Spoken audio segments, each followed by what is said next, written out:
Fluorescent lights की हल्की सी भनभनाहट पूरे ऑफिस में गूंज रही थी। उनकी ठंडी और बेरंग रोशनी खाली पड़ी कुर्सियों और सजी धजी टेबलों पर पड़ रही थी। हर चीज अपनी जगह पर थी। फाइलें करीने से रखी हुई, कंप्यूटर स्क्रीन ब्लैक मोड में और कोने में रखा वाटर कूलर खामोश। वह आदमी खिड़की के पास खड़ा था, बाहर की स्याह रात को देखता हुआ।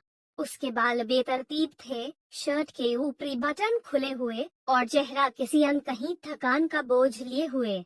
उसने अपने हाथ में कॉफी का कप पकड़ रखा था, लेकिन वह कप भी ठंडा हो चुका था। क्या यही है मेरी जिंदगी? उसने धीरे से खुद से पूछा। उसकी आवाज ऑफिस की दीवारों से टकरा कर वापस आई, जैसे कोई उसका जवाब दे रहा हो। रोज सुबह आना, कंप्यूटर के सामने बैठना, ईमेल के जवाब देना और फिर घर लौट जाना।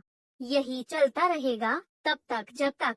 उसने वाक्य अधूरा छोड़ दिया। वह अपनी ही बात पर हंस पड़ा, लेकिन उसकी हंसी में खुशी की झलक नहीं थी।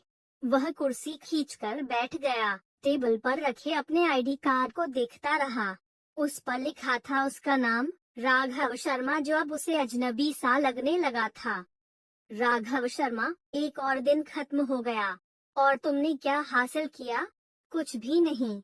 उसने अपने ही अक्स से सवाल किया। तुम्हारे सपने कहाँ गए? वो चाहत, वो जुनून, सब कुछ कैसे गायब हो गया? उसने खिड़की के बाहर झांका। दूर कहीं किसी गली में एक कुत्ता भौंक रहा था। आसमान में तारे भी नदारद थे, जैसे उसकी जिंदगी में खुशियां। क्या मैं सच में अकेला हूँ, या दुनिया ने मुझे अकेला बना दिया? उसने सोचते हुए कहा। आंखों में पानी आ गया, लेकिन उसने आंसू पोंछ दिए।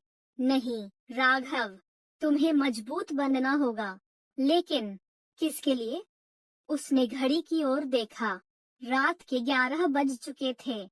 पूरा ऑफिस खाली था, सिर्फ वह और उसकी तन्हाई। उसने आखिरी बार गहरी सांस ली, अपना बैग उठाया और धीमे कदमों से दरवाजे की ओर बढ़ गया। पीछे छूट गया सिर्फ एक अंधेरा कमरा और उसमें गूंजती एक अधूरी बातचीत।